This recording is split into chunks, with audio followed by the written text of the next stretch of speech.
जे कह के श्री नारायण बद्रिका आश्रम चले गए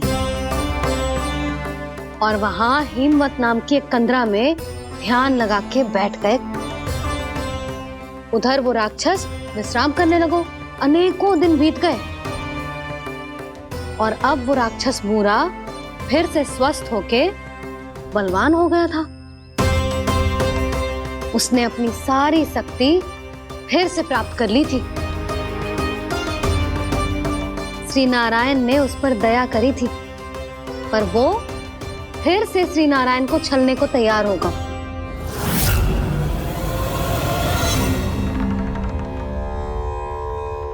ध्यान में बैठे बैठे श्री नारायण योग निद्रा में चले गए, पर दुष्ट मूरा इसी अवसर का लाभ उठा के उनकी कंदरा में घुस आयो ताकि वो सोते हुए श्री नारायण पे आक्रमण कर सके।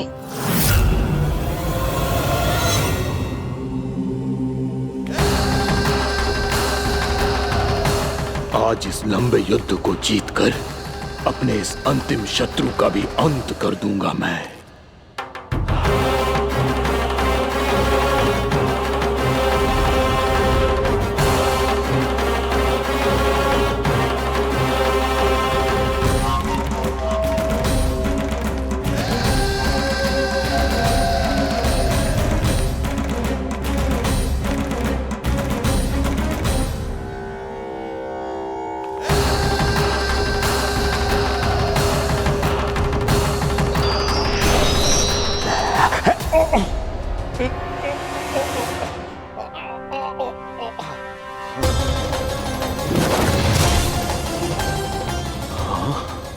दुष्ट राक्षस, प्रभु ने तुझ पर दया की, तुझे संभलने का अवसर दिया। तू इन्हीं पर ही छल से वार करने चला है।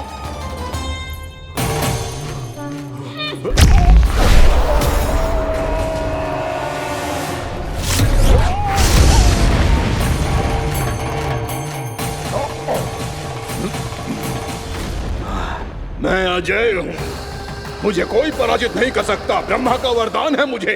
तूने नारायण से अपराजय होने का वरदान मांगा था मूर्ख, उनकी शक्ति से नहीं। ध्यान से देख, मैं तेरी मृत्यु हूँ, मृत्यु।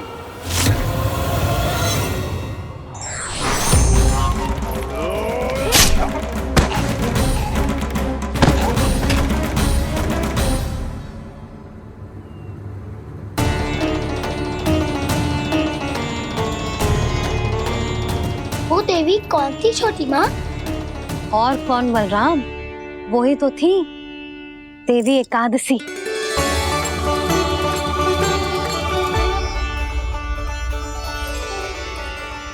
मुझे क्षमा कीजिए प्रभु, आपकी आज्ञा के बिना ही युद्ध करके आपके शत्रु को मृत्यु के घाट उतार दिया। क्षमा नहीं, आपकी तो प्रशंसा होनी चाहिए देवी। असुर राज को मारकर आपने सभी देवताओं को मुक्त करवाया है। इस पापी के अहंकार से तीनों लोकों की रक्षा की है आपने। आप एकादशी की तिथि पर मेरी एकादश इंद्रियों से उत्पन्न हुई हैं। इसीलिए मेरे सभी भक्त आपको उत्पन्न एकादशी के नाम से जानेंगे। सभी तिथियों में आपका स्थान सर्वश्रेष्ठ होगा। जिस तरह आपने राक्षस के आक्रमण से मेरी रक्षा की है, उसी प्रकार एकादशी के दिन व्रत करके जो भी भक्त आपकी कथा सुनेगा, मैं स्वयं उसकी रक्षा करूंगा। जो आपकी पूजा करेगा उसे मेरी विशेष कृपा प्राप्त होगी और उसके साथ साथ उसे मिलेगा धन, सिद्धि और मोक्ष।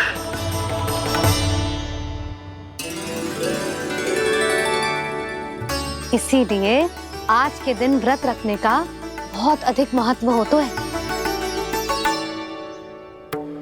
बोलो एकादशी मैया की जय। बोलो श्री नारायण भगवान की जय।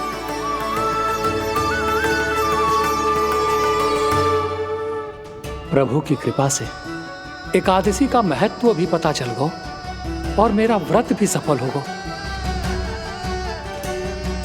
अभी नहीं भूला राम, एकादशी का व्रत पूरी तरह तभी सफल होता है जब द्वादशी के दिन उसे पूरा किया जाता है।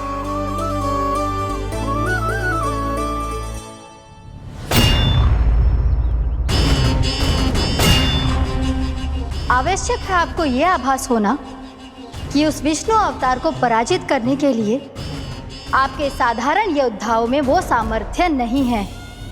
वो विष्णु अवतार कुछ अधिक ही असाधारण है।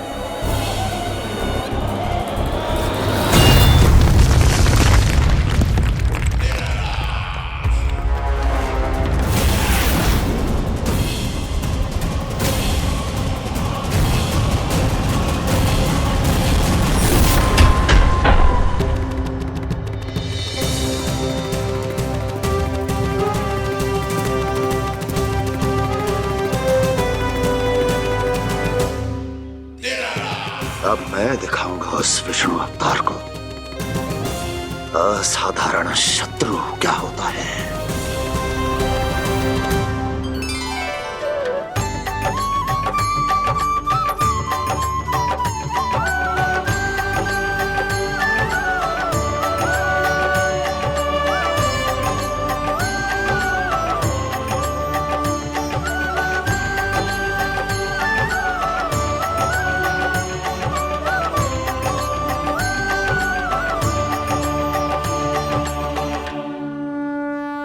मामा अधीर हो रहे हैं, पर मैया ने मुझे अभी तक बाहर जाने की आज्ञा नहीं दी है।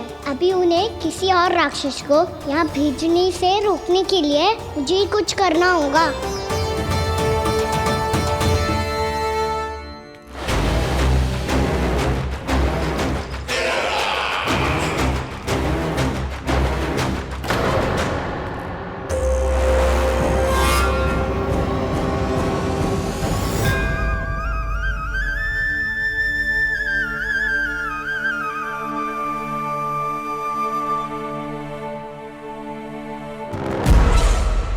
कौन हो तुम? बचपन से ही मुझे मारने का सपना देख रहे हैं, फिर मुझे ही नहीं पहचानते।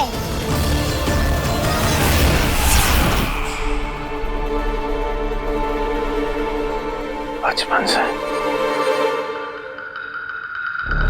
विष्णु अवतार। कोई कान्हा बुलाता है तो कोई मुरलीधर पुकारता है, कोई माखन चोर कहता है, कोई कहता है चिच्चोर।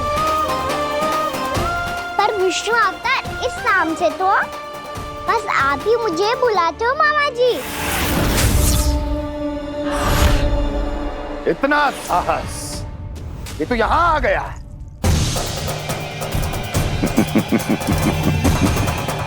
यहाँ आ तो गया तू विष्णु अवतार, किंतु यहाँ से जीवित नहीं जाएगा।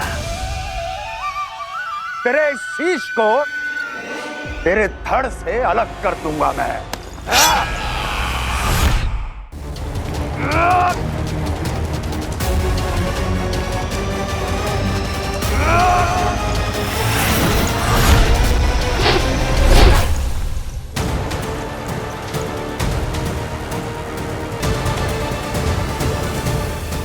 कहाँ देख रहे हो मामा जी? मैं तैयार हूँ।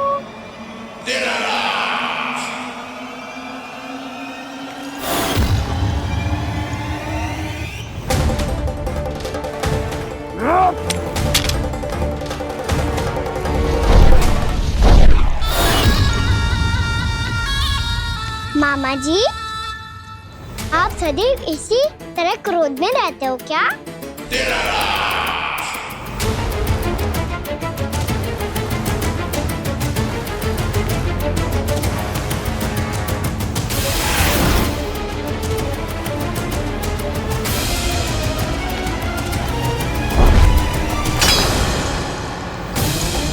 छोड़, छोड़ मेरी तलवार को।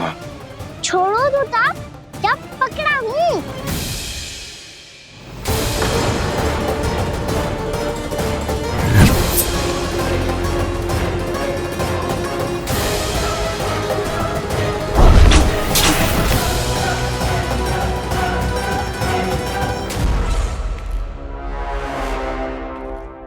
मामा जी।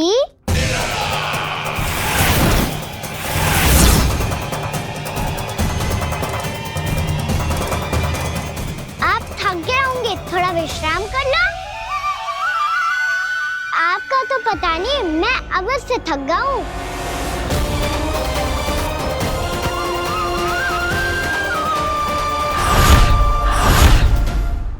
मेरे सिंहासन पर बैठने का तो साहस। अभी तो बस अभ्यास कर रहा था मामा जी। भविष्य में मुझे तो बैठना है यहाँ।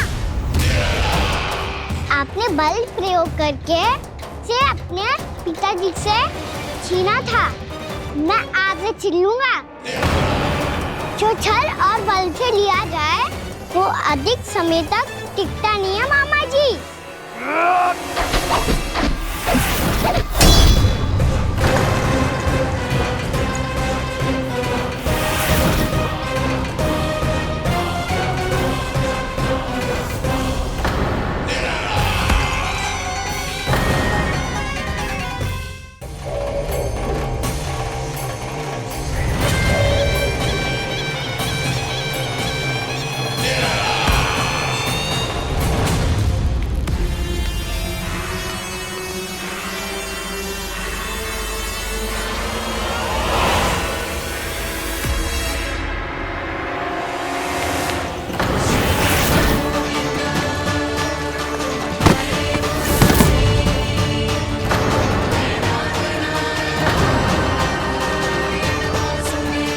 शीघ्र ही आपको ये सिंहासन छोड़ना होगा।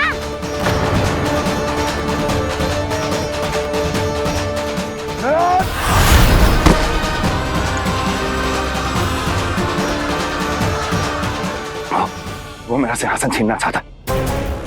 वो आ रहा है, वो आ रहा है। सैनिकों, दुर्जन, बंद कर दो सभी द्वार और दरों के, सब के सब। इसकी हर संभावना पर इतना कड़ा पहरा बिठा दो कि ना तो कोई महल के भीतर आ सके, ना कोई बाहर जा सके। मुझे महल की चप्पे चप्पे की सूचना चाहिए। जाओ।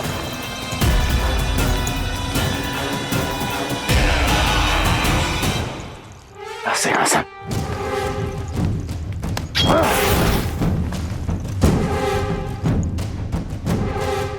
अब आ, दुष्ट मायावी, छलिया विष्णु अवतार, मैं कंस तेरी प्रतीक्षा कर रहा हूँ।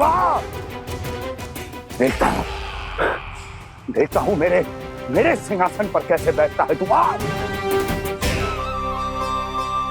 मुझे तो बस कुछ समय चाहिए था, वो मिल गया। अब करते रहिए आप प्रतीक्षा।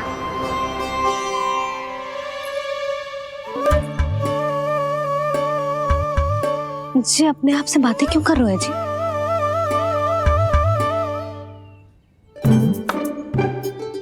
आप मुस्कुरा क्यों रहे हो? ना कछु ना। बताओ क्यों मुस्कुरा रहे हो?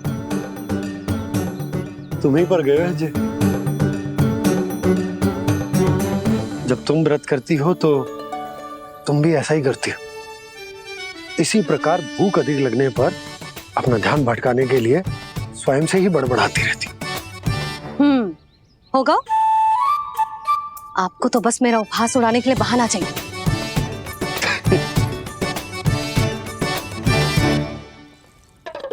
नन्ना, भूख लगी है? ना मैया, व्रत करे तो भूख कैसे लगेगी?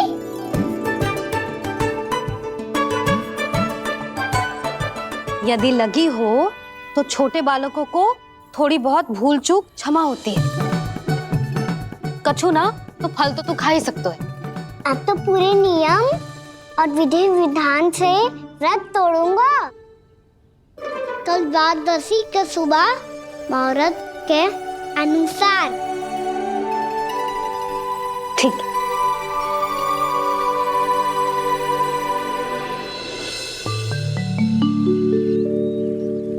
लल्ला, एकादशी समाप्त हो गई है, द्वादशी लग गई है। अब तू व्रत तोड़ सकते है। भोजन कर ले। ले।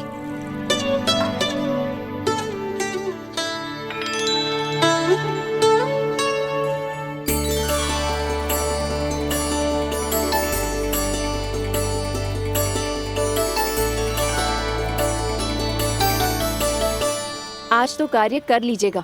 मैं ना चाहती कि सब गांव वाले फिर से आपका उपहास उड़ाएं। अरे इसी क्षण कार्य आरंभ करना आवश्यक ना है, कुछ खा तो लो। कल भी पूरे दिन व्रत में रहे, अब तो कुछ खा लो। ना ना, अभी बिल्कुल भूख ना है। और हाँ भगवान, तुम्हें चिंता करने की आवश्यकता नहीं है। आज मैं किसी को भी 2 शब्द कहने का अवसर नहीं दूंगा। अरे कुछ खाओगे पियोगे नहीं तो कैसे रहोगे?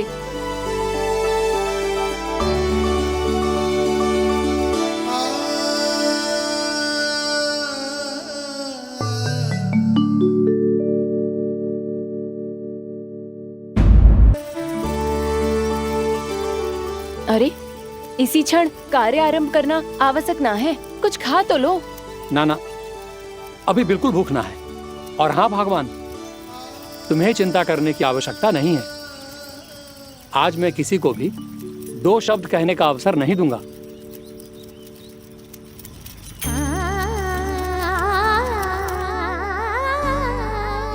ठहर, मैं तेरे लिए मट्ठा लेके आती हूँ। व्रत के बाद पीने से पेट ठंडा रहता है। रुक।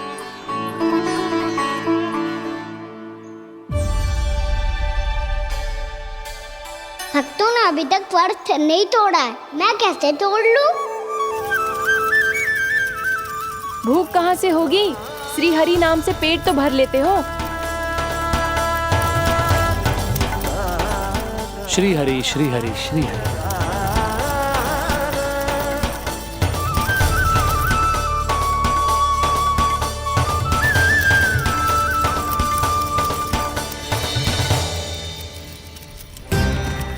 हरि हरि प्रभु हरि, हरि हरि प्रभु हरि, हरि हरि प्रभु हरि, हरि हरि प्रभु हरि। कल से अन्न का एक दाना ना गो है पेट में। अब क्या व्रत तुड़वाने भी आपके प्रभु ही आएंगे? अब क्या व्रत तुड़वाने भी आपके प्रभु ही आएंगे? मैया,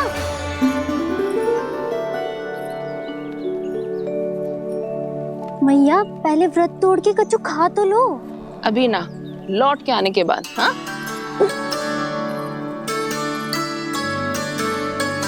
बलराम ठहरो पुत्र, पहले कुछ खा लो, व्रत तोड़ना आवश्यक होता है।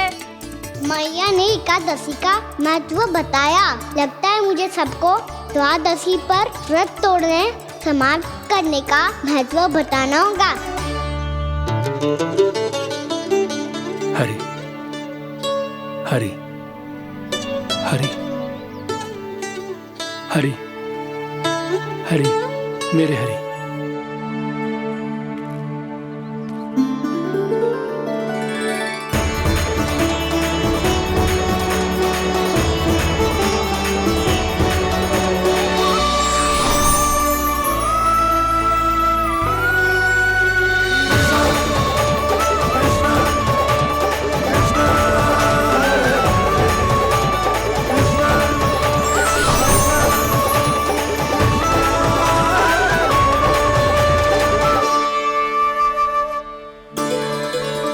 अभी अभी तो मैंने बच्चों की मां को वचन दिया था कि आज किसी को शिकायत करने का अवसर ना दूंगा, और अब मैं प्रभु श्री हरि की कल्पना जसोमती रानी के लल्ला में ही करने लगा। ना ना, ये ठीक ना है।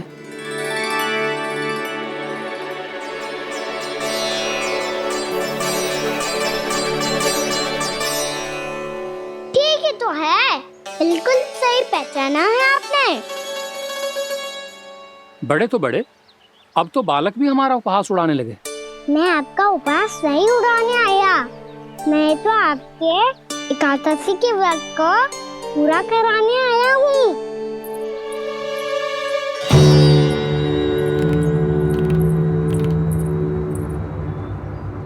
कान्हा,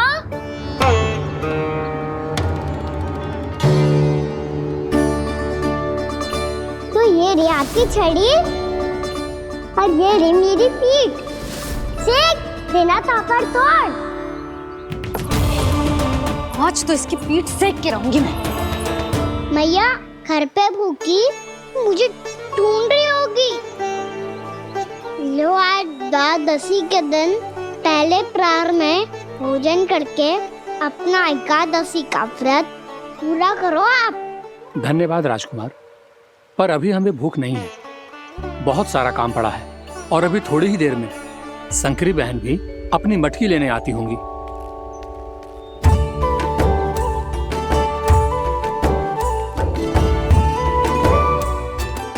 पर मैं आपका व्रत पूरा कराए बिना नहीं जा सकता। भला क्यों? भक्त भूखा रहे और भगवान खा ले, ऐसा हो सकता है भला?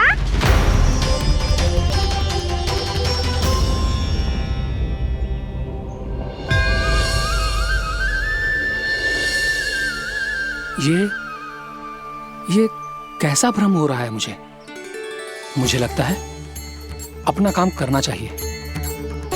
एकादशी के पहले प्रार में व्रत पूरा करना बहुत आवश्यक होता है, ना तो एकादशी का व्रत भी पूरा ना मानो जातो। इतनी सारी ज्ञान की बातें तुम्हें कैसे पता है लल्ला?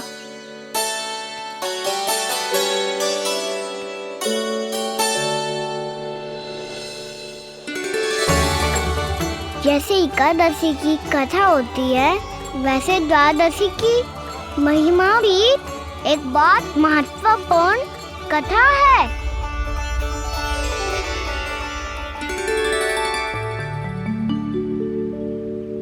कैसी कथा? बिल्कुल सही समय पे आई हो आप, क्योंकि आपको ये कथा आपको अवश्य सुननी चाहिए।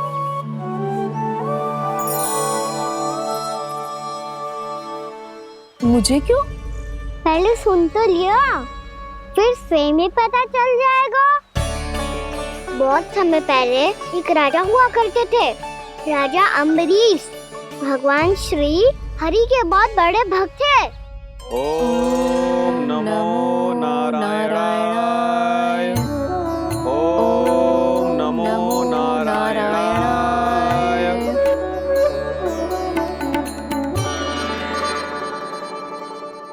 नेक पुण्य के काम करते थे वो। अपनी पत्नी के साथ हरि का नाम जपते रहते थे। उन्होंने 12 माह एकादशी का व्रत करो निर्जल पास किया, और जब उनकी 12वीं एकादशी का व्रत द्वादशी के दिन तोड़ने का समय हुआ, तभी महर्षि दुर्वासा अपनी 100 शिष्यों के साथ उनके महल में पधारे।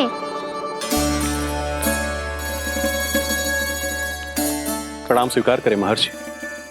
आप जैसे महान ऋषि मेरे राज्यसभा में आए, वो भी ऐसे अवसर पर जब मैं और मेरी पत्नी निरंतर 12 एकादशियों के बाद अंतिम एकादशी का व्रत तोड़ेंगे। इससे बड़े सौभाग्य की क्या बात हो सकती है हमारे लिए? आज आपके साथ साथ मेरा और मेरे शिष्यों का एकादशी व्रत भी पूरा होगा। संभव है प्रभु की इच्छा यही हो कि हम सब अपना व्रत एक साथ तोड़ें। ये तो अत्यधिक प्रसन्नता की बात है महर्षि। तो फिर ठीक है, हम सब यात्रा से थके हैं।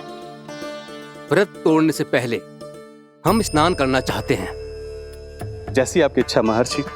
जब तक आप लोग लौटेंगे तब तक आपके सारे प्रबंध यहाँ हो चुके होंगे।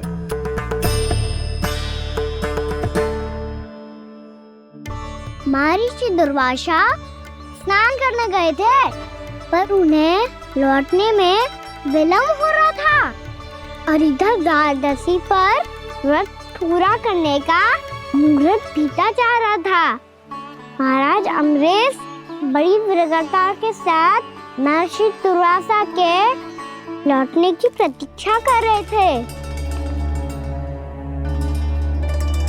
महाराज, व्रत तोड़ने का मुहूर्त बीता जा रहा है, बस कुछ ही समय बचा है। महर्षि और उनके शिष्यों को लौटने में न जाने कितना समय लग जाएगा। मेरा सुझाव है कि आप मुहूर्त समाप्त होने से पहले व्रत अवश्य तोड़ लें। गुरुदेव, हमने महर्षि दुर्वासा को वचन दिया है कि जब तक वो लौटेंगे नहीं तब तक हम व्रत नहीं तोड़ेंगे। इसीलिए मैं उनके लौटने के बाद ही भोजन ग्रहण करूंगा। पर महाराज, मुहूर्त यदि बीत गया और समय रहते हुए नहीं आए तो महाराज आपका व्रत पूरा नहीं होगा। महाराज, आपको उसका फल नहीं मिलेगा। महाराज, 12 एकादशियों का व्रत व्यर्थ चला जाएगा। किंतु गुरुदेव, यदि मैंने भोजन कर लिया तो ये तो अतिथियों का अपमान होगा। आप उचित कह रहे हैं महाराज। भोजन के लिए उनकी प्रतीक्षा अवश्य कीजिए महाराज, पर मुहूर्त रहते हुए एक तुलसी का पत्ता और जल ग्रहण कर लीजिए। इससे आपका व्रत भी पूरा हो जाएगा और अतिथि का मान भी रह जाएगा। आपका सुझाव अच्छा है गुरुदेव।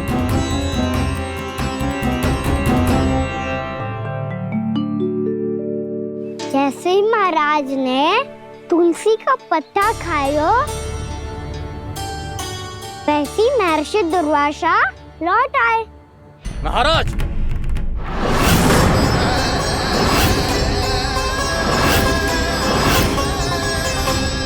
महाराज को उपास तोड़ते देखते बहुत क्रोधित हो गए।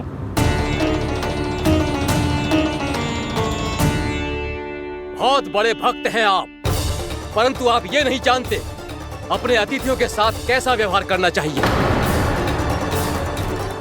आपने हमें साथ भोजन करने का वचन दिया था, पर अपना व्रत क्यों तोड़ा आपने? महर्षि, मैंने भोजन नहीं ग्रहण किया। कहीं मुहूर्त न निकल जाए, इस कारण मैंने एक तुलसी का पत्ता ग्रहण कर लिया। 56 भोग खाया हो या एक पत्ता, अपना व्रत तोड़कर अतिथियों का अपमान किया है, मेरा अपमान किया है। अब आपको दंड भोगना होगा ताकि आप सीख पाएं कि अतिथियों के साथ कैसा व्यवहार होना चाहिए। महर्षि, आप जो भी दंड मुझे देंगे मुझे स्वीकार है, किंतु आप क्रोधित मत होइए। क्रोध का कारण आपने दिया है महाराज। एक महर्षि का अपमान करके राक्षसी प्रवृत्ति का परिचय दिया है आपने, इसीलिए अब एक राक्षसी आपको दंड देगी।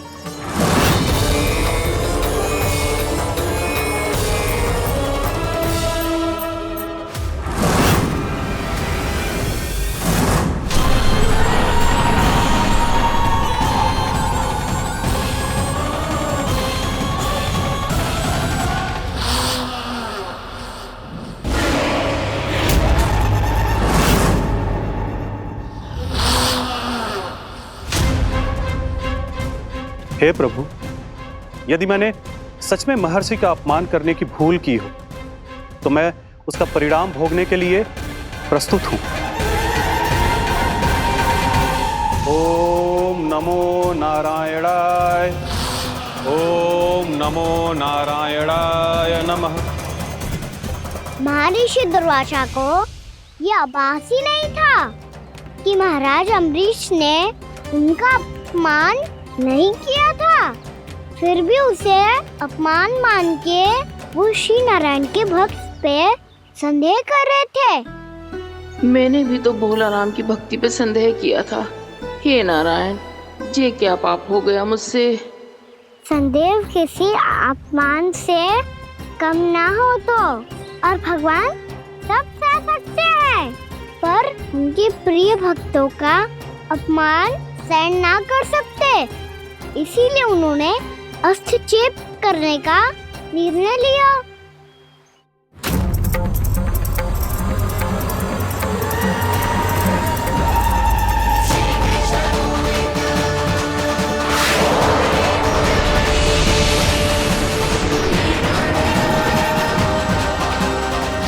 ओम नमो नारायणाय।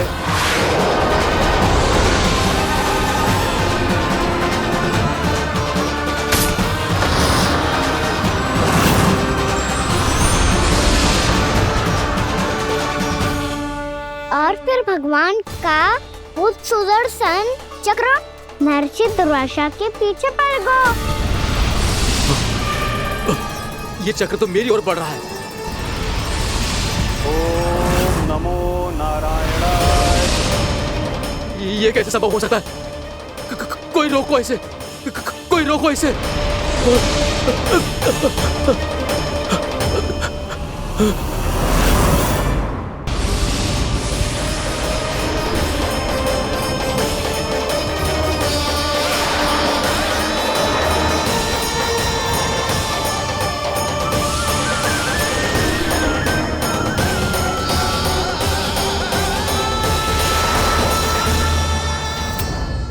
चक्र से अपने प्राण जैसे तैसे बचाते बचाते महर्षि दुर्वासा ब्रह्मलोक जहाँ पहुँचे।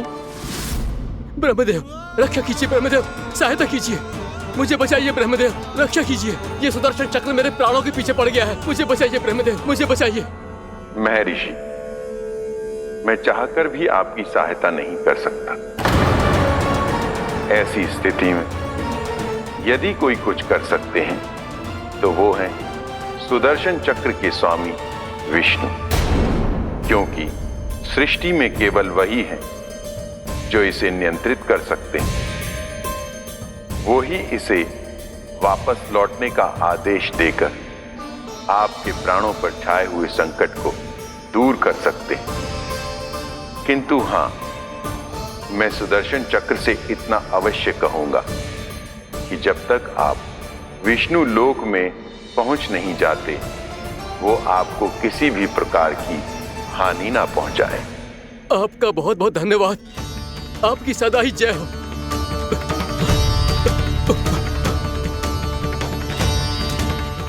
फिर क्या था? भागते भागते महर्षि दुर्वासा सीधे भगवान श्री हरि के शरण में बैकुंठ पहुंच गए। त्राहिमाम प्रभु, त्राहिमाम, मुझे बचाइए, मेरी सहायता कीजिए प्रभु, मेरी सहायता कीजिए। मैं आपके इस चक्र और ऊर्जा से नहीं भाग सकता प्रभु, कृपया करके अपने सुदर्शन को रोकिए, इसे वापस लीजिए प्रभु। यह असंभव है महर्षि। एक बार सुदर्शन चक्र मेरे हाथों से छूट जाए तो अपना उद्देश्य पूरा किए बिना, मेरे भक्तों की रक्षा किए बिना वापस नहीं लौटता। कोई तो उपाय होगा प्रभु, कृपया करके मेरे प्राण बचाइए प्रभु। मैं सुदर्शन की ऊर्जा से जलकर भस्म नहीं होना चाहता प्रभु। आप जो कहेंगे मैं करूंगा प्रभु, मेरी सहायता कीजिए प्रभु, मेरी सहायता कीजिए। मुझे नहीं लगता कि आप वो कर पाएंगे। मैं अवश्य करूंगा, मैं अपनी प्राण रक्षा के लिए कुछ भी करूंगा प्रभु। आपने मेरे भक्त राजा अम्बरीश को भक्ति का कर्तव्य निभाने के लिए अपमानित और दंडित किया है महर्षि, पर भक्त की रक्षा करना भगवान का कर्तव्य है। इसलिए यदि आप भक्त राजा अम्बरीश के पास जाकर क्षमा याचना करें और यदि वो आपको क्षमा कर दे तो ही ये चक्र आपके प्राण लिए बिना लौट सकता है। अन्यथा आप तो जानते हैं महर्षि, मेरे भक्त का अपमान मेरा अपमान। भक्त का अपमान भगवान के अपमान से कम ना हो तो है।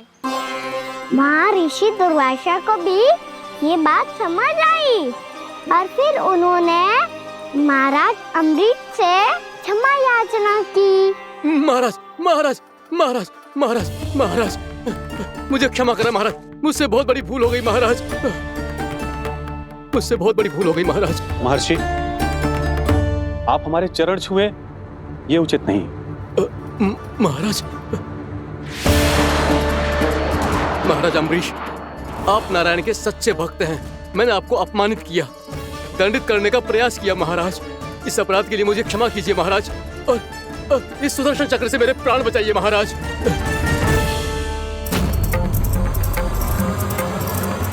हे महान सुदर्शन, यदि महर्षि के लिए मेरे हृदय में अभी भी वही सम्मान और प्रेम हो जो इनके प्रथम आगमन पे था, तो कृपया आप अपने धाम वापस लौट जाइए।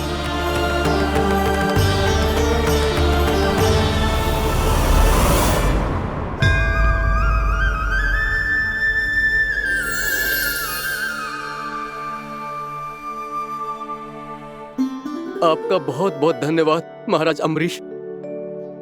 मैं आपको आशीर्वाद देता हूं कि आप देवराज इंद्र के समान शक्तिशाली हों। आपकी कीर्ति का पताका 10 दिशाओं में फहराए। मेरी बस एक ही इच्छा है महर्षि, कि मैं आपके साथ अपना उपवास तोड़ सकूं। अवश्य महाराज, हम सब भोजन आपके साथ करेंगे और अपने आप को नारायण की सेवा में अर्पित करके व्रत को पूरा करेंगे, क्योंकि आज जो यहाँ हुआ है उससे सिद्ध हो चुका है कि एकादशी व्रत का फल द्वादशी की सुबह भोजन करने से ही प्राप्त होता है। इस कथा से हमें पता चलता है कि सभी को द्वादशी के सुबह हर पेट भोजन करके एकादशी का व्रत पूरा करना चाहिए। और दूसरी बात, भगवान की सच्ची भक्ति अपमान कभी ना करना चाहिए। उनके साथ सदैव प्रेम से व्यवहार करना चाहिए। यही भगवान को सबसे अधिक प्रिय है। भैया भोलाराम, मैंने भी श्री हरि पे तुम्हारे विश्वास का उपहास उड़ाया था, मुझे क्षमा कर दो। ना ना, आप क्षमा मांगकर मुझे लज्जित मत करो। आप तो मेरी बहन जैसी हैं। जब महर्षि दुर्वासा जैसे महान ऋषि को भी प्रभु के भक्त से क्षमा मांगनी पड़ी, तो मैं तो बहुत ही तुच्छ हूँ। मुझे आपकी किसी भी बात का बुरा ना लगा। पर पता है प्रभु को कौन सी बात कब बुरा रखता है? कौन सी बात? जब उनका भक्त भूखा रहे, समय पे अपना व्रत पूरा ना करे।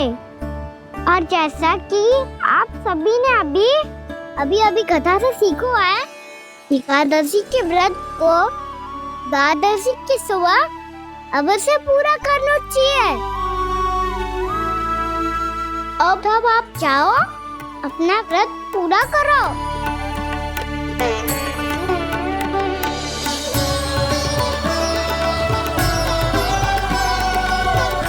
मैं आपके लिए जल लेके आती हूँ।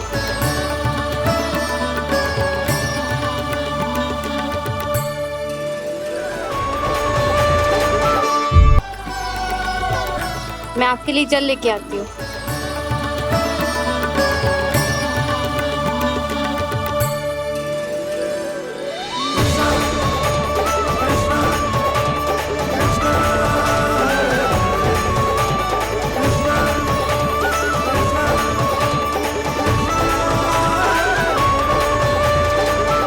लो खाओ।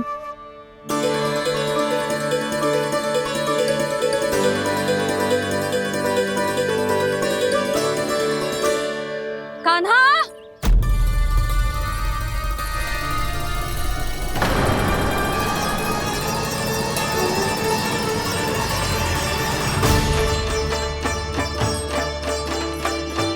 बोलो काका, सिगरेट छुपा लो मुझे, मैया आ रही है, बहुत क्रोध में लगती है।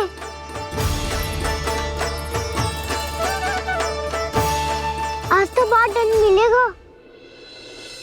अभी क्षण भर पहले तो ये साक्षात भगवान के रूप में बात कर रहे थे, और अब अचानक ही ऐसे बालक बन गए जो मैया से दंड मिलने के भय से व्याकुल हैं। बोला काका, किस सोच में पड़ गए? सिगरेट छुपा लो मुझे।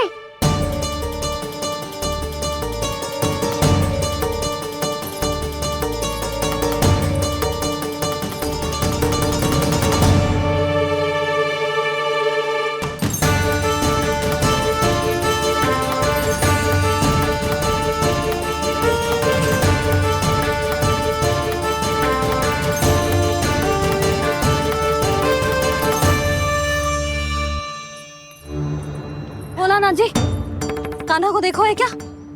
मैंने तो अपने प्रभु को देखा है। मैं अपने लल्ला को ढूंढ रही हूँ, उसे देखो है आपने?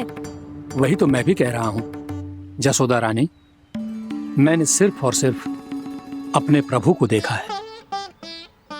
ये तो अब भी अपनी भक्ति में ही खोया हुआ है। इससे पूछ के कछु लाभ ना है, मुझे ही ढूंढना पड़ेगा।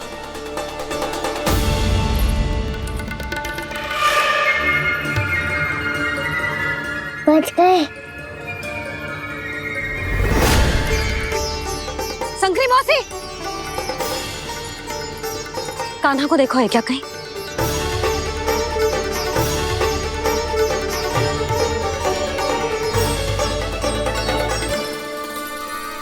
बोला काका, मुझे सिगरेट निकालो ना यहाँ से, भैया फिर से इधर ही आ रही है।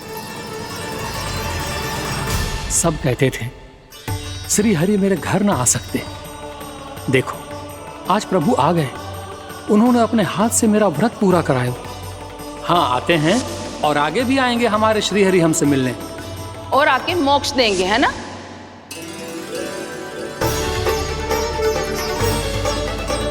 सिगरेट निकालो ना बोला काका, भैया आ रही है। मैं ना निकालूं? क्यों? मेरा अर्थ है मैं निकालूंगा, अवश्य निकालूंगा। पर तब तक नहीं निकालूंगा जब तक आप मेरी सारी बातें मान नहीं लेते हैं। कौन सी बात? प्रभु, मुझे मोक्ष प्रदान कर दीजिए प्रभु। तथास्तु। ना ना ना ना प्रभु, मेरे साथ साथ मेरे परिवार को भी मोक्ष दे दीजिए। तथास्तु। अब तो निकाल दो, मैया देख लेंगी। ना प्रभु, मेरे परिवार के साथ मुझसे जुड़ी हुई हर वस्तु, जीव जंतु, प्राणी, गाय बैल भैंस, सभी को मोक्ष प्रदान कर दीजिए प्रभु। तथास्तु। प्रभु, आप सच में अद्भुत हैं।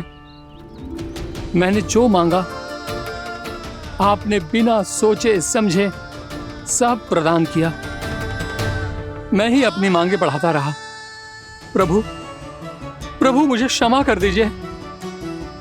प्रभु मुझे क्षमा कर दीजिए।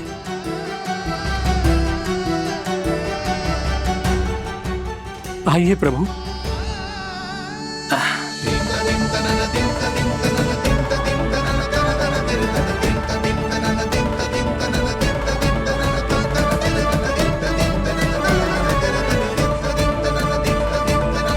प्रभु, आप तो प्रभु हो, हरि हो, भगवान हो।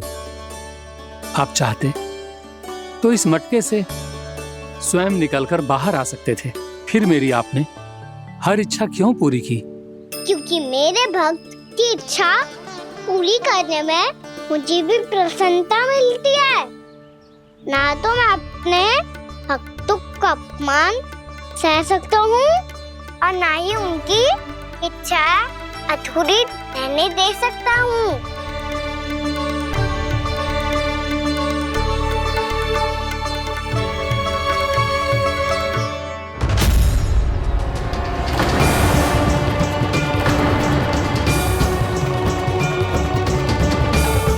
क्या कही थी तूने? हाँ, कि तू फिर से छल ना करेगा। फिर मुझे बिना बताए घर से बाहर कैसे निकलो?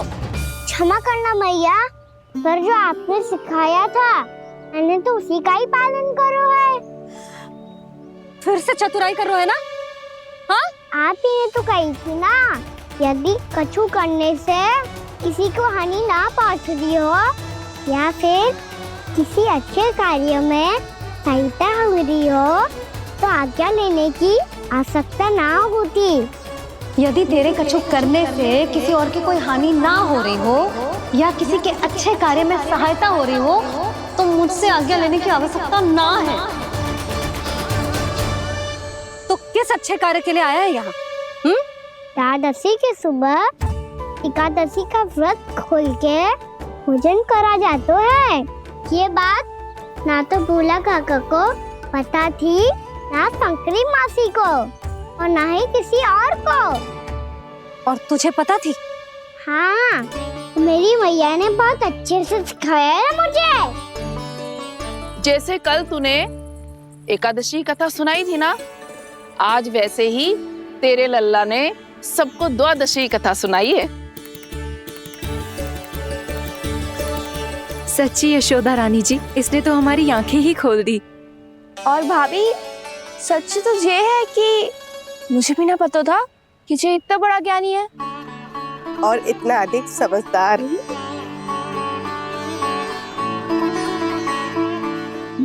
द्वादशी की कथा? वो तो मैंने इसे कभी सुना ही ना है। फिर इसे कैसे पता थी? रानी जी, जो स्वयं भगवान हैं, भला उन्हें कैसे कुछ नहीं पता होगा? मैंने तो इन्हें पहचान लिया। और हाँ, आप सब लोग भी इन्हें अपने अंतर्मन की आंखों से देखिए, हो सकता है इन्हें पहचान पाएं। ये कोई और नहीं है, श्री नारायण है, मेरे श्री हरि, मेरे प्रभु। जय श्री हरि।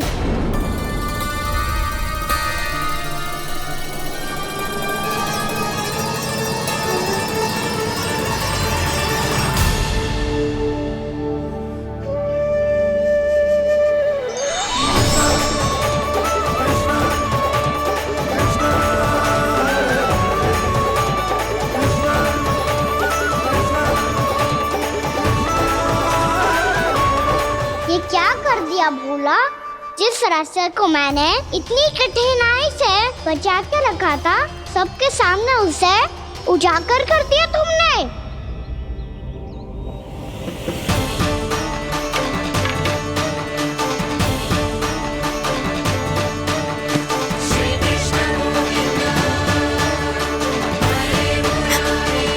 नारायण, नारायण, श्री नारायण।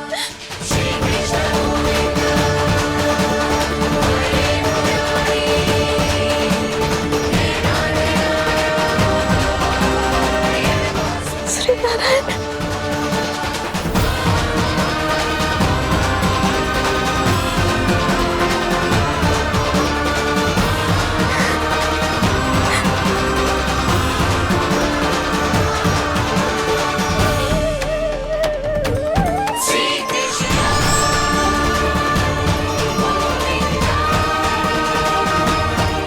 श्री नारायण प्रभु,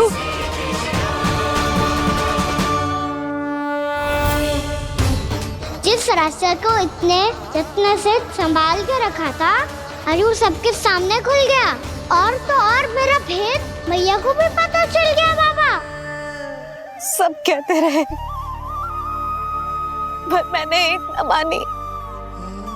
सबने कही थी कि आप भगवान हैं, पर मैं मूर्ख आपको पहचान ही ना पाई। कितनी अभागी हूं मैं।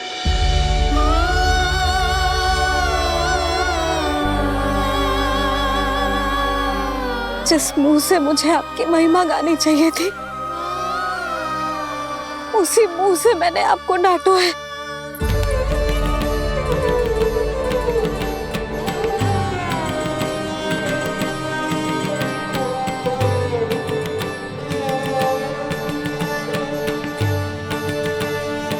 जिन हाथों से मुझे आपके चरण छूने चाहिए थे, उन हाथों से मैंने आपके कान पकड़े।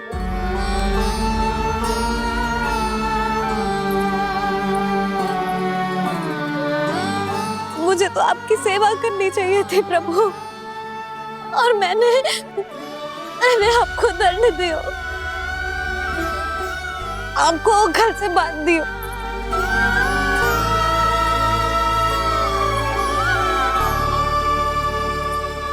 बावली हो गई थी प्रभु। अपने श्री नारायण को, अपने प्रभु को एक साधारण सा बालक समझ लियो मैंने। मैं आपके लिए भगवान नहीं हूँ मैया, साधारण बालक ही हूँ, बस आपका लल्ला। बुद्धि भ्रष्ट हो गई थी, भूल पर भूल करती चली गई। आज भी आपके पीछे पीछे छड़ी लेकर दौड़े चले आए।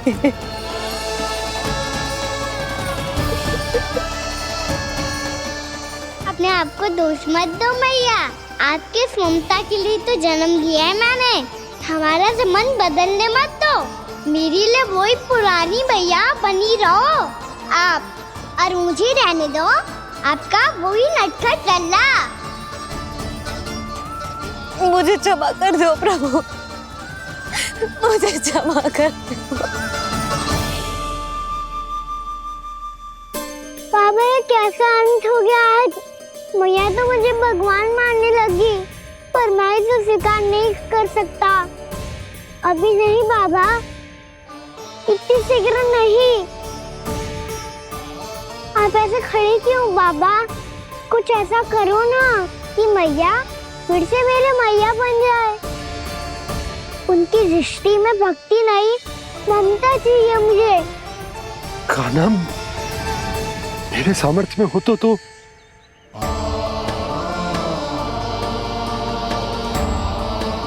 दाऊ, आप तो बड़े भाई हो, अपने छोटे भाई की सहायता करो ना, जिससे मैया सब कुछ भूल जाए। मैं क्या कर सकता हूँ कान्हा? कोई तो सहायता करो मेरी।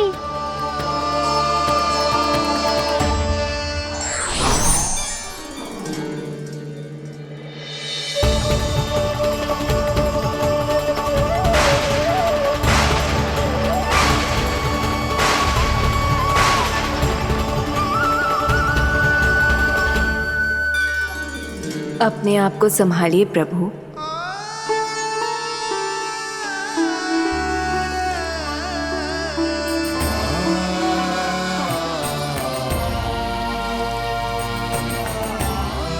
देखो ये क्या हो गया, भैया को सब पता चल गया। अभी तो मुझे मैया की ममता का शौक पूरी तरह हिला ही नहीं था। योग माया,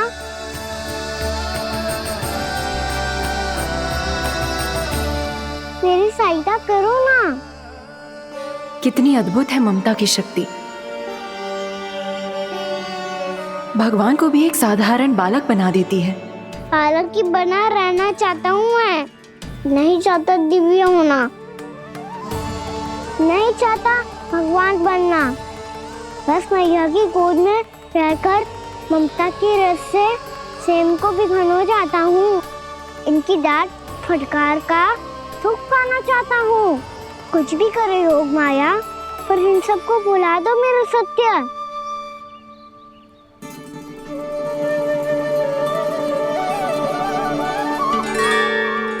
पर इन्हें तो मोक्ष का वरदान मिल गया है प्रभु, इसलिए इनके लिए समय की गति को लौटा पाना संभव नहीं होगा।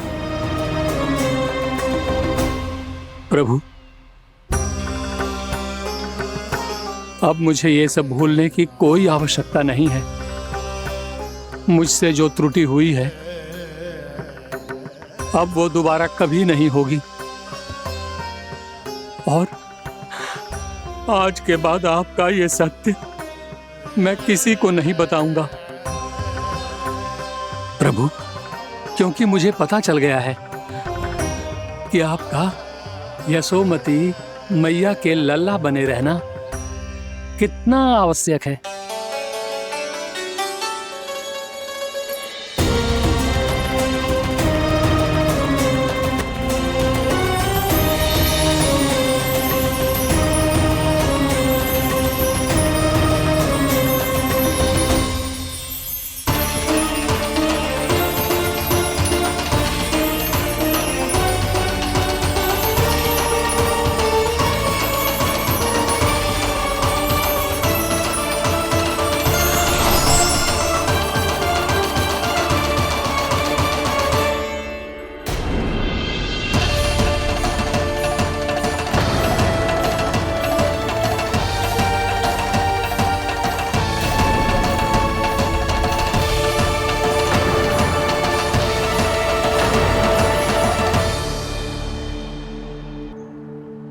मैया आपकी छड़ी।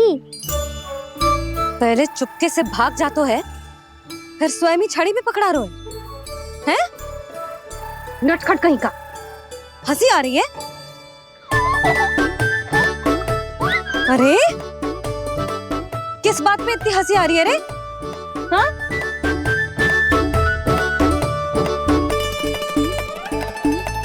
आपकी लीला अद्भुत है प्रभु, और अद्भुत है आपका मैया के प्रति प्रेम।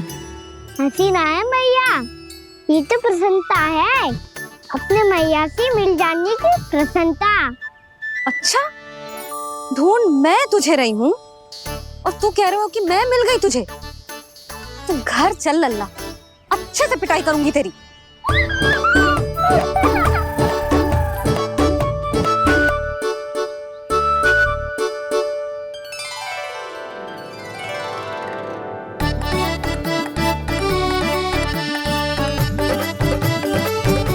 पिटाई से गाल लाल होंगे ना तेरे, तब हंसी बंद होगी तेरी। चल।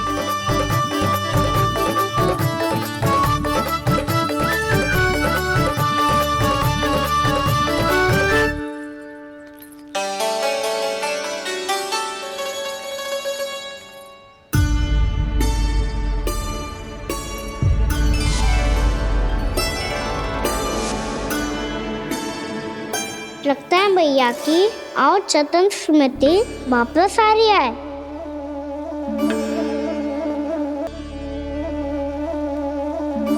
यशोदा, क्या होगो?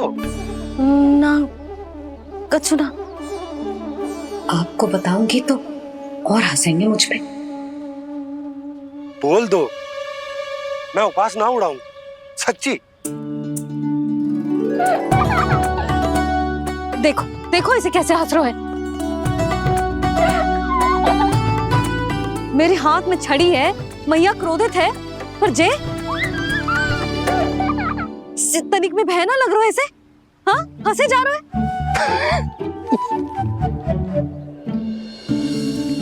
दोनों बाबा लल्ला एक जैसे हो। चल तू, चल चल। दाऊ, आप तो बड़े भाई हो, अपने छोटे भाई की सहायता करो ना, जिससे मैया सब कुछ भूल जाए। सुबल, तू कच्चू खा क्यों ना रहो है? व्रत ही करना था तो बलराम के जैसे कल कर ले। तो कल तो एकादशी भी थी। कान्हा के बिना कछु करने का मेरा मन ही ना कर। तो बात तो सच्ची है, उसके बिना गोचारण भी ऐसा लगता है जैसे कितना भारी कार्य है, व्यवस्था में करना पड़ता है। सही कह रहे हो तुम दोनों। मैं तो गोपालक भी इसलिए बना था ताकि कान्हा के संग खेलने को मिल जाए। बलराम तो हमारा सगा कम और मुख्य अधिक है।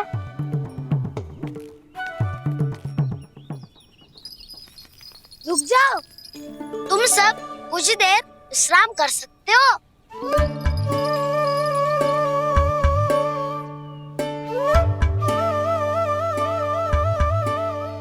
तू बोल। ना मैं ना बोलूंगा, तुम दोनों ही बोलो। और तुम सबका सखा पहले हूँ और टोली का मुखिया बाद में, इसलिए घबराने की आवश्यकता नहीं है। जो भी बात है बिना हिचक बता सकते हो मुझे। तो फिर कुछ ऐसा करो ना कि कान्हा फिर से हमारे साथ गोचारण करने के लिए आने लगे।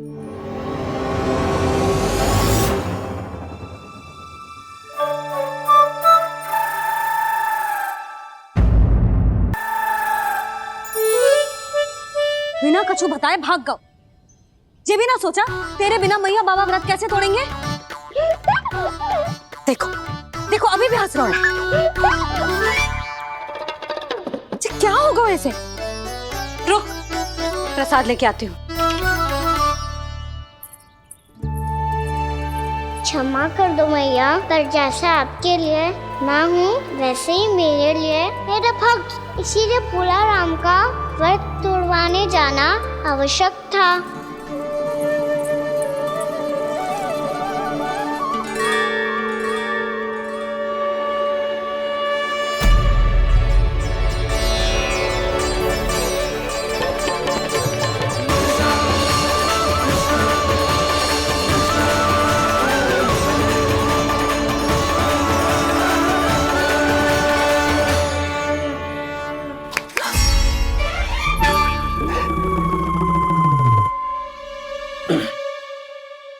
सुधा, फिर से खो गई तुम।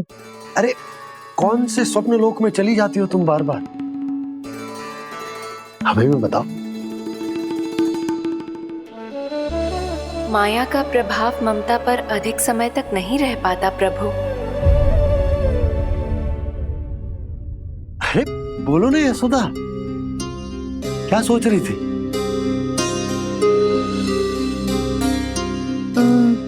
मैंने ना श्री नारायण को देखो है। हाँ तो वो तो मैं भी देख रहा हूँ, यही तो है हमारे सामने। जे वाले ना, तो मैंने साक्षात श्री नारायण को देखो है, वो भी अपने कान्हा के भीतर देखो।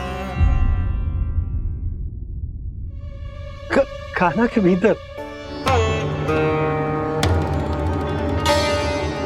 ना मतलब कान्हा और ये दोनों आमने सामने थे।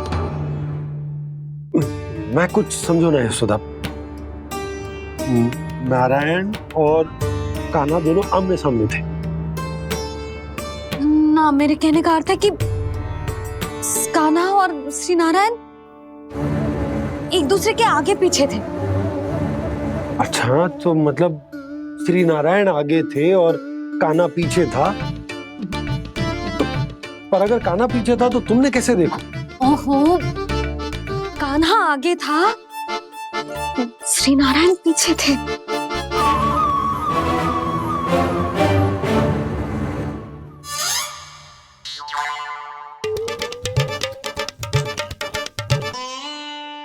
यशोदा, एक बार फिर से सोचकर बताओ कि नारायण आगे थे या कान्हा आगे था?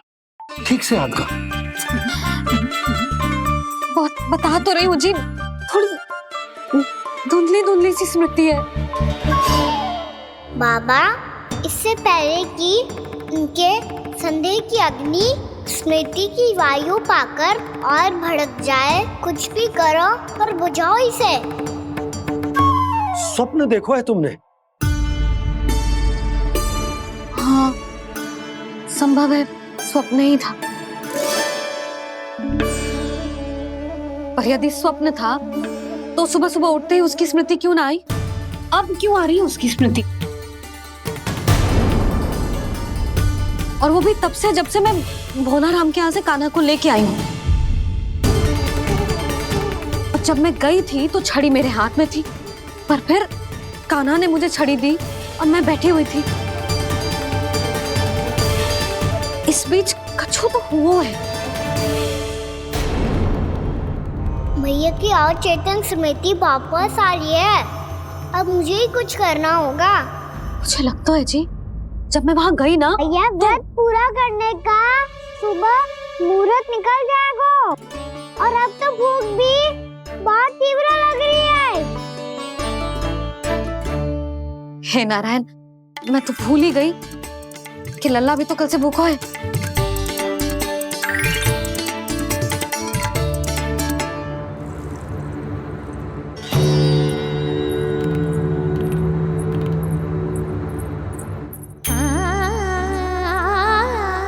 ले, खा।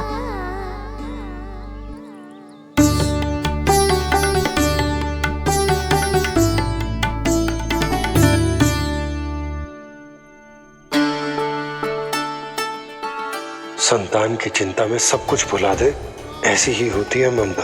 और कान्हा को अच्छे से पता है कि इसको लाभ कैसे उठाना है। हाँ बाबा, लाभ ना, मैं तो मैया की ममता का आनंद उठाना चाहता हूँ, जितना संभव है उससे भी अधिक।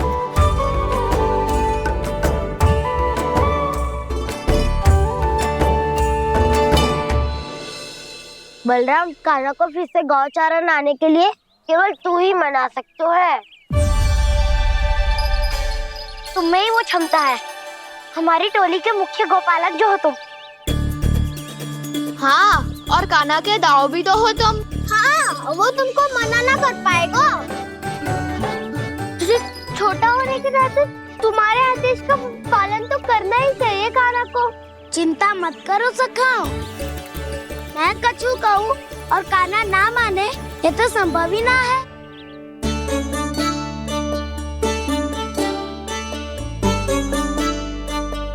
आज जो हुआ ना जाने और कितने समय तक मेरा सत्य आपसे छिपा रह पाएगा, इसीलिए आपसे अधिक से अधिक समय मैं आपके साथ ही बिताऊंगा। मैंने कह दिया तो समझ लो, पत्थर पे रेखा खिंच गई। कल से कान्हा हम सबके साथ अवश्य आएगा। अपना सारा समय हमारे साथ बिताएगा वो।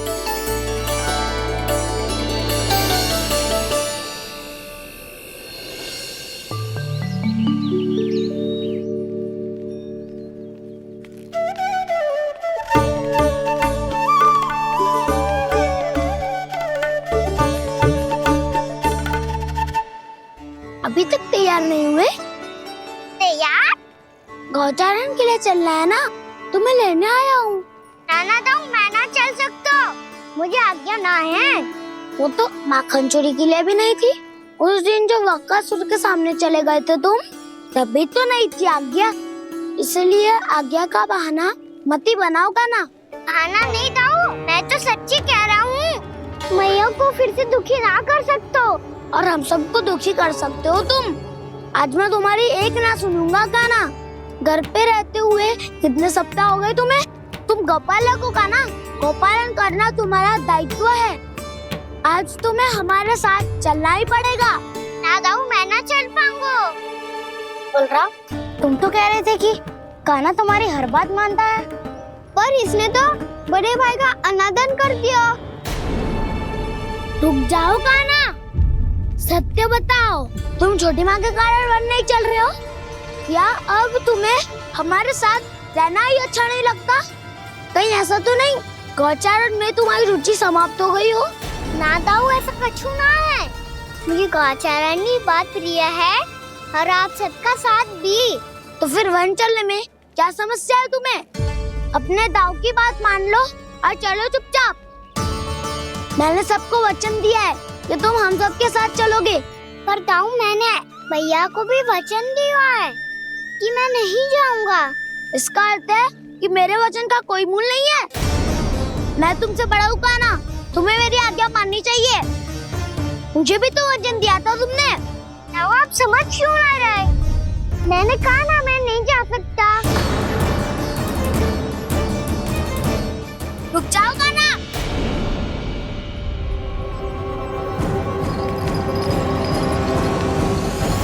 ऐसे कैसे नहीं आ सकते? मैंने बल्कि हम सब ने तुम्हारी हर शरारत में तुम्हारा साथ दिया है, चाहे माखन चोरी हो या गौचारण। और अब तुम अपने दाऊ को ही पीठ दिखा के जा रहे हो। दाऊ, मैं आपका बहुत सम्मान करता हूँ, पर मैंने कहा ना मैं नहीं जा सकता। मुझे मेरी मैया के साथ ही रहना है। तो फिर तुम्हारे लिए मैं यही महत्वपूर्ण है। दाऊ नहीं, सखा नहीं, गयाऊ भी नहीं। कान्हा ने तो तुम्हारी बात मानने से मना कर दिया। बलराम, लग तो है सच्चो भाई ना है। जानते हो इससे क्या सिद्ध होता है कान्हा? कि तुम छोटी माँ के पुत्र नहीं हो, कि तुम छोटी माँ के पुत्र नहीं हो।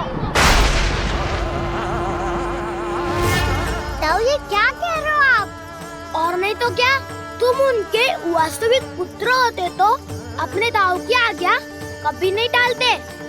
ऐसा मत ही कहो दाऊ, मैं अपने मैया का ही लल्ला हूँ। मुझे तो लगता है छोटी माँ हाथ से ग्रह करके लाई है तुम्हें। अब ऐसा क्यों बोल रहे हो दाऊ? क्योंकि मैं वो सत्य देख रहा हूँ जो तुम नहीं देख पा रहे हो। छोटी माँ और छोटे पापा दोनों गोरे हैं और तुम अपना रंग देख लो, स्वयं विचार कर लो। जी तो मैंने भी सोचा था, बस बोला नहीं। हाँ तो क्या हुआ, मेरी त्वचा का रंग अलग है, मैं उन्हीं का ही लल्ला हूँ। बस धूप में तुम सबके साथ इतना खेला हूँ कि मेरी त्वचा का रंग बदल को है। बड़बोली बात मत कर कान्हा, स्वयं को बचाने के लिए हम पर दोष लगा रहे है। सत्य तो ये है कि तेरी त्वचा सदैव से ऐसी थी कान्हा। लग तो है ये कि बलराम सही कह रहा है। इसका अर्थ है कि सस्ते में नन काका यशोदा काकी इसके हाथ से ग्रेप करके आए हैं। बालक हाथ में थोड़ी ना मिलता है। हमारे घर में जो बछड़ा है उसको तो मेरे बाबा हाथ से ही लाए थे, पर मुझे हाथ से कोई ना लायो है। मैं अपनी मैया का ही लल्ला हूँ, यशोमती मैया का नंदलाला ही हूँ मैं। तुम्हें वन चलना है तो चलो या फिर मत चलो, और छोटी माँ और छोटे बाबा का लल्ला होने का स्वांग करने की कोई आवश्यकता नहीं है।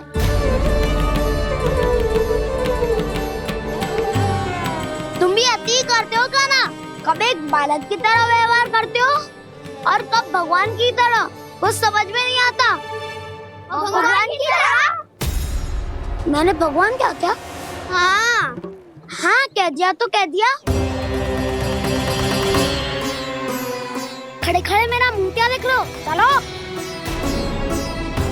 या फिर तुम सबको भी अपने मैया के पल्लू में बंधकर घर पे ही रहना है।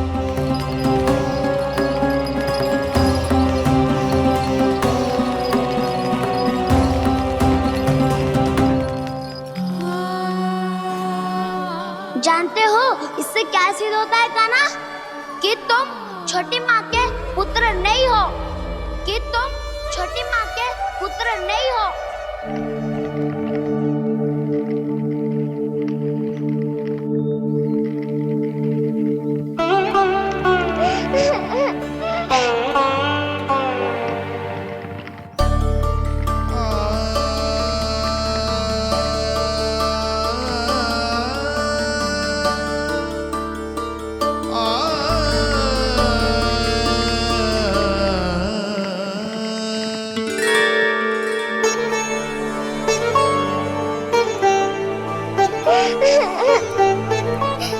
क्या हो गो लल्ला, रो क्यों रहा है?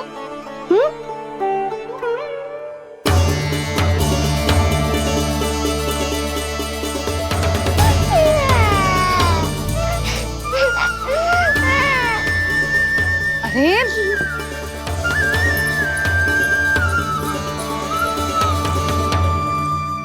मैया को ना बताए को लल्ला, क्या हुआ? हाँ लल्ला, क्यों रो रहे हो लल्ला? बता, किसी ने कछु कही है क्या? क्या होगा लल्ला? मैं आपका लल्ला ना हूँ।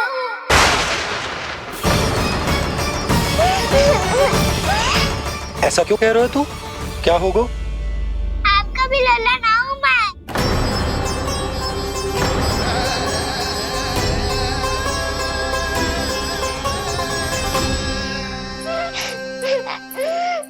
लल्ला, कान्हा, जे क्यों कह रहे हो लल्ला?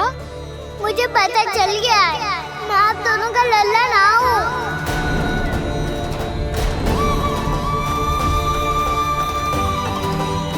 कुछ भी उल्टा सीधा बोल रहे हो, तू मेरा ही लल्ला है ना। आप मुझे हाथ से गिरा करके लाई हो।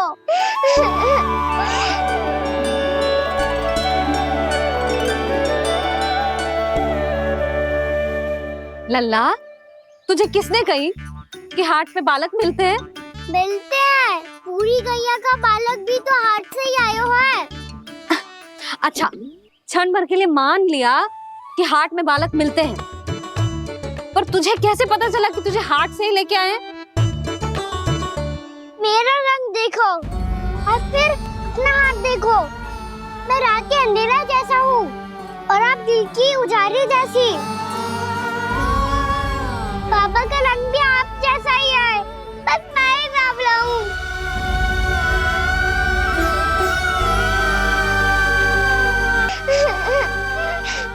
तो उससे क्या अंतर पड़ता है लल्ला? पर तो मैं तभी तो दाऊ अन्य सभी सखाओ ने ऐसा कहा। इस बात पर ध्यान मत ही दे। माँ की ममता और बाबा का स्नेह, इसका कोई रंग ना हो तो है लल्ला? तो फिर आप ही बताओ, भैया क्यों गोरी और मैं क्यों काला? हाट से आया क्रय होके, सुन हो गए कृष्ण धीर। मैया गोरी बाबा गोरे। लल्ला, मैं क्यों तो चल मेरे साथ, अभी सिद्ध हो जाएगा कि तू मेरा ही लल्ला है। चल।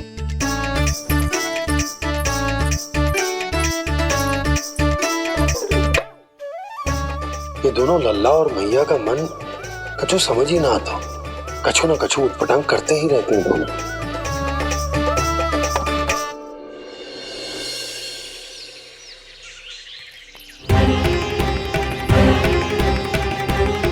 भैया ऐसे ले जा रही है मुझे, कहाँ और क्यों?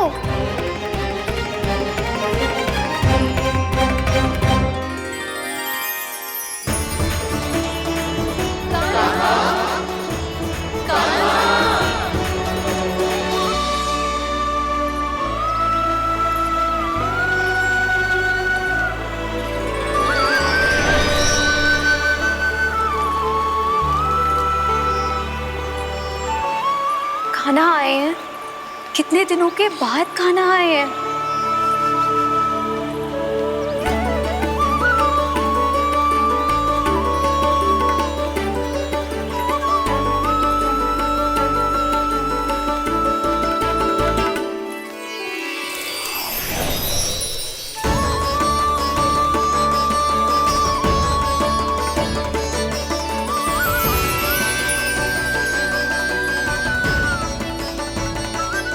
आंखें पथरा गई थी मार्ग देखते देखते। आज बहुत दिनों के बाद आपके दर्शन करके मेरे वन का और मेरे मन का कोना कोना जैसे खिल उठा हो। बलराम, तुम्हारी योजना का भी कोई लाभ ना हो। योजना बना के छल में फंसाना मुझे नहीं आता। इस सब में तो केवल कान्हा ही प्रवीण है। कल उसने यशोदा काकी से हम सबकी शिकायत कर दी तो लग तो है कर ही दी। वो देखो। आजा।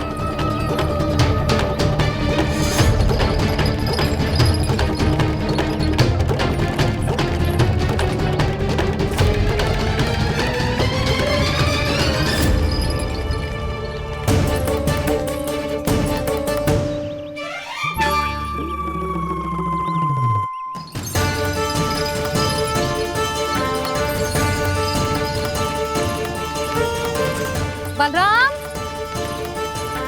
बलराम,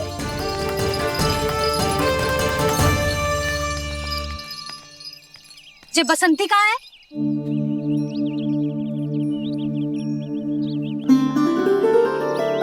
जे देख बसंती, हाँ, और उसका लल्ला वो गोपी। उन दोनों की त्वचा का रंग एक सा है? कान्हा, तू देख के बता, बसंती और उसके लल्ला का रंग एक सा है? और ये देख डमरू, इसका जन्म तो तेरे सामने हुआ था ना? हाँ? और उसकी मैया गोमती, इन दोनों की त्वचा का मिलान कर एक सा रंग है?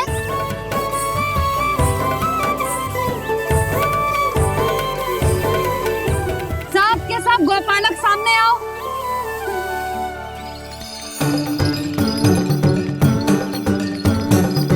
अब तुम सब भी देख के बताओ, दोनों की त्वचा एक जैसी है या रंग अलग अलग है?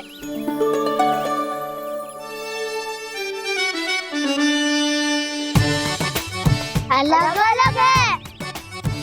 श्रीदामा, तेरी गैया, ये देख सुभा,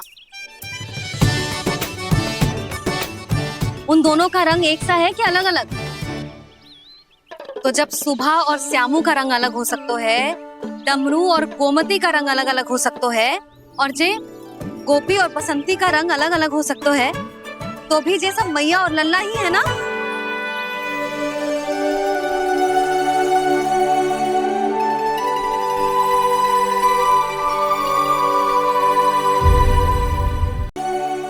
यदि मेरे और लल्ला का रंग अलग अलग है तो हम मैया और लल्ला ना हो सकते?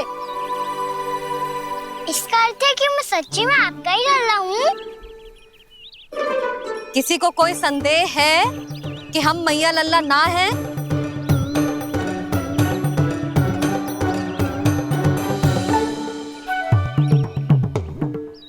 कोई संदेह है? नहीं नहीं छोटी माँ, मुझे कोई संदेह नहीं है। मैं तो बस अपने छोटे भाई के साथ परिहास कर रहा था।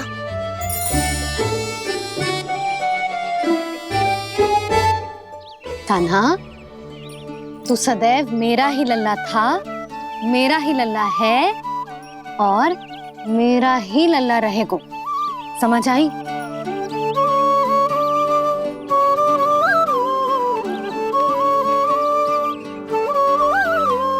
सुन लियो सबने, मैं हूँ यशोमती मैया का कंताला। मैं हूँ यशोमती मैया का कंताला। मैं हूँ यशोमती मैया का कंताला। यशोमती मैया के नंदी लाला,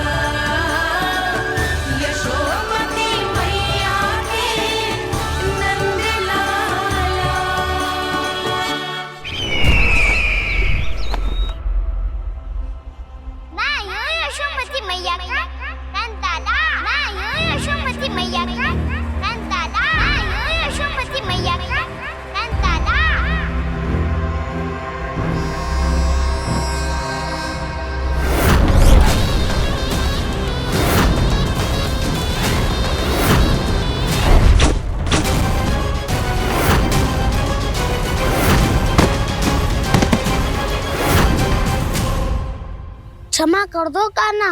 जब तुमने मेरी बात ना मानी तो मैंने क्रोध में उल्टा सीधा बोल दिया।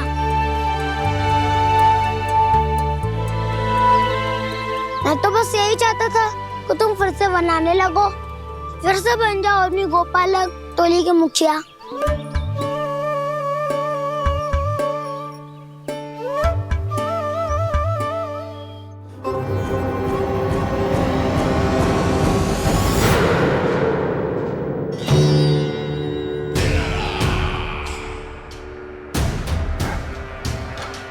फिर आ गया तू। दुर्जन, प्रहरियों, आओ और इस बालक को बंदी गृह में डाल दो। सचेत होइए महाराज।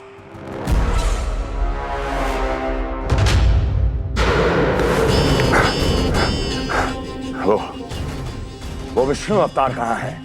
वो बालक कहाँ है?